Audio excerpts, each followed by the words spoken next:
안녕하세요. 반갑습니다. 이번 학기 경찰경비법 과목을 강의하게 될 박한두 교수입니다.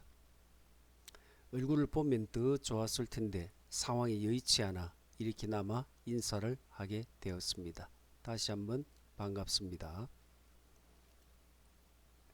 3월 16일부터 여러분을 볼 수 있으리라 기대하고 준비하였는데 코로나19가 아직도 심각한 상태이라 정부 및 우리 대학의 방침에 따라 두 주간은 온라인으로 강의하게 되었습니다. 이 점은 모든 대학의 공통이라는 점을 여러분들도 잘 알고 있으리라 생각합니다. 동영상을 제작하는 오늘은 3월 9일인데 뉴스를 보면 심각 상태가 조금은 나아지는 점을 감안할 때 3월 말 4월 초가 되면 여러분을 볼 수 있으리라 기대해 봅니다. 아무쪼록 학교가 정상화되기까지 각자 건강관리 잘 하시길 바랍니다. 먼저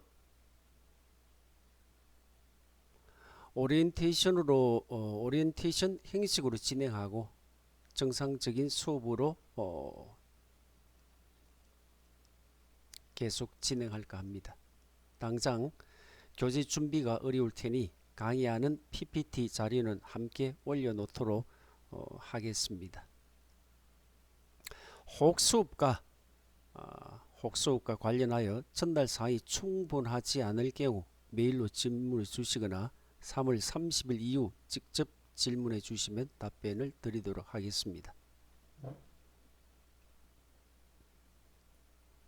현재 저는 범죄학 전공 주임교수를 맡고 있으며 이번 학기 담당하는 과목은 경찰경비법을 비롯하여 조직관리론, 행정학 원론, 경찰윤리, 커뮤니티 폴리싱, 민간경비론, 알기 쉬운 경제를 강의하게 될 것입니다. 커뮤니티 폴리싱은 자치경찰론입니다. 알기 쉬운 정치경제는 교양 과목에 지금 편성되어 있습니다. 이 중 경찰경비법, 경찰윤리, 커뮤니티 폴리싱, 민간경비론은 경찰 특처에도 해당되는 과목들입니다. 교재는 별도로 구매하지 않아도 되겠습니다. 경찰경비법 과목은 예비경찰관으로서 반드시 알아야 할 경찰법, 그 다음에 경찰청 직제, 경찰공무원법, 경찰관 직무집행법, 경찰공무원 성진 임용 규정, 경찰공무원 복무 규정, 청원경찰법, 경비업법 등을 다루게 될 겁니다. 이 경찰경비법은 이번 학기에 새로 신설을 하게 되었습니다. 경찰관이 되면은 가장 먼저 여러분들이 알아두어야 할 법이 뭔지 그런 점에 대해서 고민을 해서 개설한 과목입니다. 그래서 여러분들이 예비경찰관이지만 이런 관련 법을 알고 있음으로써 제가 생각할 때는 훨씬 경찰이 돼야 되겠다는 동기부여가 훨씬 더 강하게 일어날 것입니다. 자, 먼저 경찰법의 내용은 이런 겁니다. 국가경찰의 기본 조직과 직무 범위를 규정한 내용입니다. 또 경찰청 직제는 경찰청의 기능 및 정원을 규정한 내용입니다.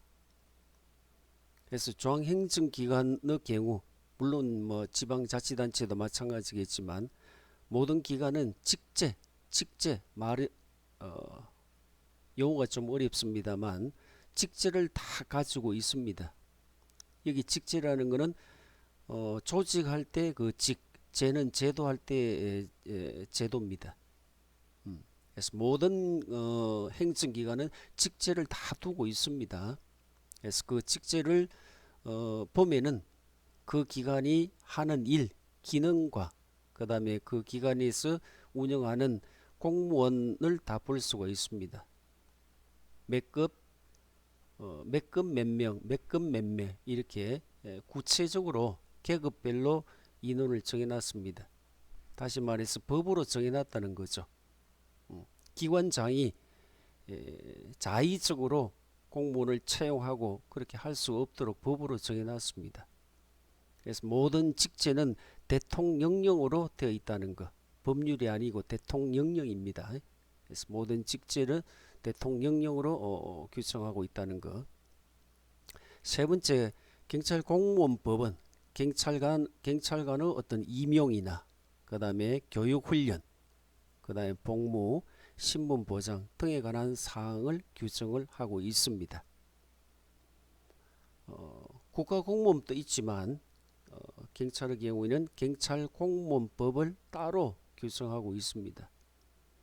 경찰공무원도 국가공무원이기 때문에 당연히 국가공무원법 적용을 받아야 되겠죠. 그에 비해서 경찰공무원법은 국가공무원법에 비하면 특별법이죠. 그래서 우선 특별법을 운영하는 그런 경우에는 특별법 우선의 원칙에 의해서 우선 경찰공무원법을 적용을 받고 경찰공무원법에 규정하지 않은 내용은 국가공무원법의 적용을 받으면 되는 겁니다. 네 번째, 경찰관 직무집행법은 경찰관의 직무의 범위, 불심, 검문 등 실제 직무 수행에 필요한 사항을 구체적으로 규정한 내용입니다. 그 다음에 다섯 번째, 경찰 공무원 성진 임용 규정입니다. 당연히 법 제명에서 알 수 있듯이 성진에 관한 사항을 규정해 놨습니다. 성진은 어떤 절차에 의해서 성진하는지, 성진 요건은 어떤 경우에 성진 요건이 되는 건지, 또 성진하는 방법은 또 어떠한 방법이 있는 건지, 특별 성진이라든지 아니면 시험을 통해서 성진을 한다든지 아니면 심사를 통해서 성진을 한다든지 이런 사항들을 다 여기서 볼 수 있습니다. 자, 그 다음에 경찰 공무원 복무 규정입니다. 이 경찰 공무원 복무 규정은 그야말로 복무에 관한 사항을 규정한 내용입니다.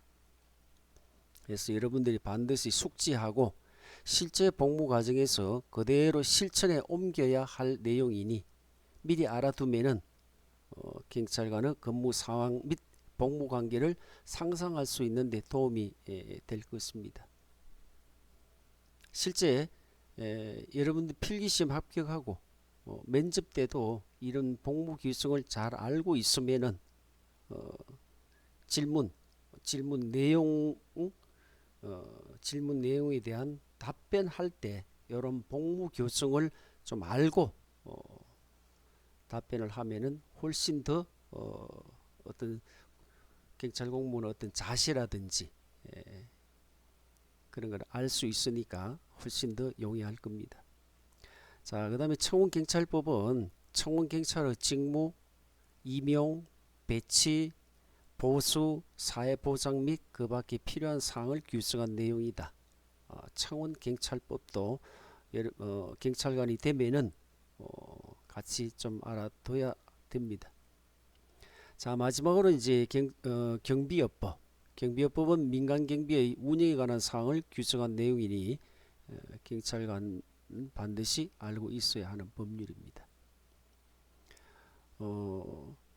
경비 주로 이제 민간 경비죠. 민간 경비 그죠? 경찰관 인력이 전국에 한 약 13만 명 정도 됩니다. 그러면은 13만 명이 대한민국 인구가 약 5,200만 정도 되는데 13만 명이 5,200만에게 그 치안 서비스를 다 제공하는 것은 상당히 한계가 있습니다. 치안이 어떤 사각지대, 치안의 공백이 많이 생길 수밖에 없는 거죠. 그래서 민간 경비, 해서 민간에게 위임해 주는 그런 관련 법이니까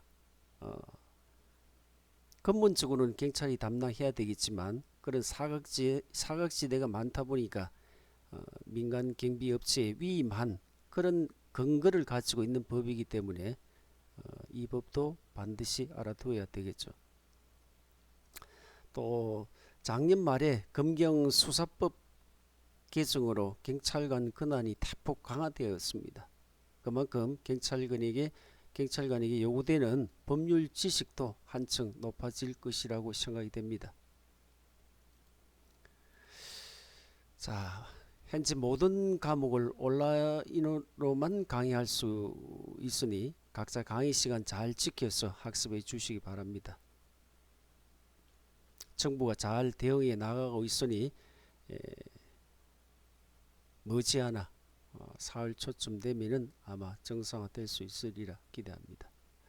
누가 확인하지 않는다 해 대충 음성 강의만 듣지 마시고 관련 자료를 바탕으로 주요 내용을 잘 정리하시길 바랍니다. 당부드립니다. 경찰경비법 과목은 말씀드린 대로 별도 교재는 없지만 설명드린 관련 법령을 중심으로 설명하고 토론하는 방식으로 수업을 운영할 것입니다. 따라서 여러분들이 관련 법령을 미리 수업 참여할 때, 그죠? 수업 참여할 때 이런 법령들을 미리 인쇄를 하셔서 좀 이렇게 제본을 하면은 훨씬 공부하기가 쉽겠다는 생각이 듭니다.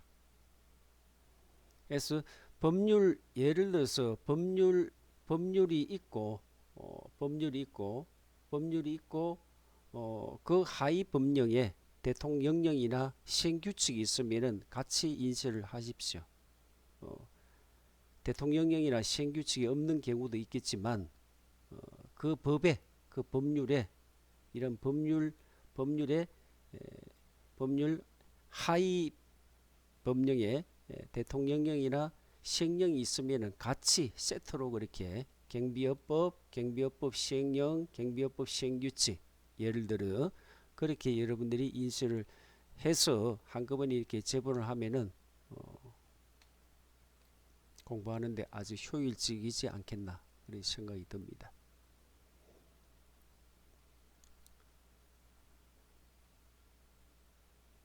자, 이번 학기 강의 일정은 학교 홈페이지 종합정보 시스템에서 수업 계획서를 여러분들이 인쇄를 해서 꼭 가지고 다니십시오. 수업 계획서를.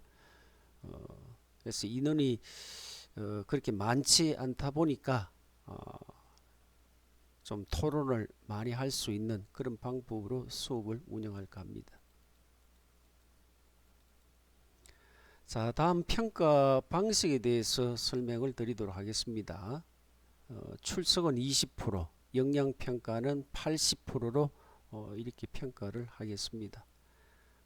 출석의 경우에 결석 4번 하면은 F 학점입니다. 그래서 출석이 상당히 강화됐고 또 결석을 하면은 그 감점이 1시간당 감점이 아주 크니까 결석은 하지 않는 게 좋을 겁니다. 그 외에 이제 주의해야 할 사항은 여러분 결석하고 난 그 다음 주에 뭐 진단서나 처방전을 제출하는데 제가 먼저 말씀드리지만 결석의 경우에는 공적인 경우에만 출석으로 인정할 것입니다. 예를 들어서 뭐 예비군 훈련으로 인해서 결석을 한다든지 아니면은 법원 출석으로 인해서 결석을 한다든지 아주 공식적인 그런 공적인 일로 결석하는 경우 그런 경우만 출석으로 인정할 것입니다. 그래서 진단서나 처방전 등을 제출하여도 출석 인정은 안 된다는 점 꼭 말씀을 드립니다. 자, 역량점수 80%는 수시시험과 과제물 기말시험으로 평가할 것입니다. 좀 더 자세히 설명드리자면은 수시시험은 30%, 과제물은 20%, 기말 시험은 50%. 이 점수를 합산했을 경우에 예를 들어서 80점이라고 가정했을 때 80%는 몇 점 환산되겠습니까? 88, 64, 64점으로 환산이 되겠죠. 그래서 그런 방식으로 반영한다는 점 말씀드립니다. 자, 마지막으로 학점은 우리 대학의 일반적인 평가 방식입니다. 이번 수업은 신입생이 없으니까 다 여러분들이 알고 있으리라 생각하고 넘어가도록 하겠습니다. 자, 끝으로 얼굴도 보지 않고 온라인으로만 수업을 진행하다 보니 여러가지 불편한 점이 많습니다. 나라가 어려운 시기인 만큼 다소 불편한 점 있어도 잘 이겨나갔으면 합니다.